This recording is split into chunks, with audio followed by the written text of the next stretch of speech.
Everyone, আজকে আমরা যাচ্ছিলাম একটি জায়গায়, আর সেটা তোমরা থাম্বনেল অ্যান্ড টাইটেল দেখে বুঝে গিয়েছো।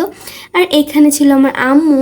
সবাই আমরা বের হয়ে পড়ছিলাম যে রাস্তায় জ্যামও ছিল অনেক। তো আসলে এইটা ছিল আমাদের খুলনা। যদিও আমি বলে দিলাম কেবলই যে আমরা কোথায় যাচ্ছি। আর দেখো গাইস, পাশে অনেক সুন্দর দেয়ালে আর্ট করছিল অনেক স্টুডেন্টসরা, আর এগুলো পুরাই দেখার মতো ছিল, অনেক সুন্দর ছিল। তো আমরা এভাবেই চলে গেলাম রিক্সায় চলে।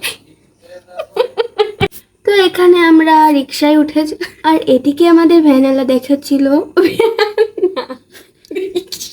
এইটা ছিল শেখ সোহেলের বাসা, পুরো বাসা। এখানে আমরা সবাই চলে আসলাম অ্যান্ড ফাইনালি খাওয়া শুরু করলো। আর এই আচারটা খুবই মজা ছিল, যেটা দিয়ে আমরা খেয়েছিলাম। আর এখানে আচারের সঙ্গে আরও একটা ভর্তা ছিল, যেটা এত টেস্টি তোমাদের কি বলবো। আমার মনে হচ্ছিল যে আমি ওই রেসিপিটা তোমাদের দিই। আর এইখানে ছিল বড় একটা অ্যাকোরিয়াম, যেখানে অনেক সুন্দর সুন্দর মাছ ছিল, এগুলো অনেক সুন্দর লাগতেছিল। আর এখানে পরিবেশটা গাইস অনেকই সুন্দর।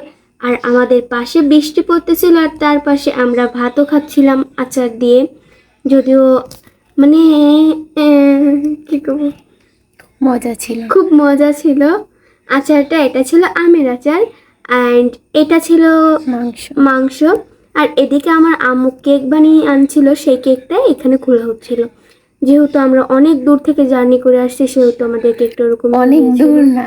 আর এইখানে ছিল একটা পরিবেশ, আর এইটা ছিল একটা গাছ, দুইটা ফুল গাছ। এখানে একটা মিঠু পাখি ছিল, অ্যান্ড জায়গাটাও অনেক সুন্দর। আর এখানে কিন্তু বিহারিরা থাকে। আর আমার ভাগনার যেহেতু জন্মদিন, সেহেতু তো একটু ডেকোরেশন করতেই হয়।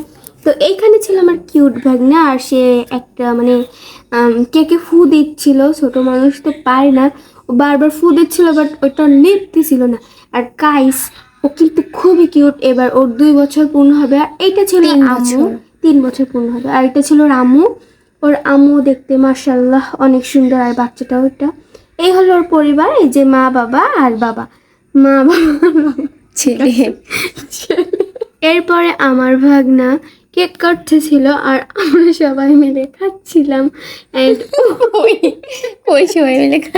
আর ওর নামটা তো তোমাদের বলা হয়নি, ওর নাম ছিল বারিশ। আর আজকের মতো আমি এখানেই বিদায় নিচ্ছি। তো বাই বাই।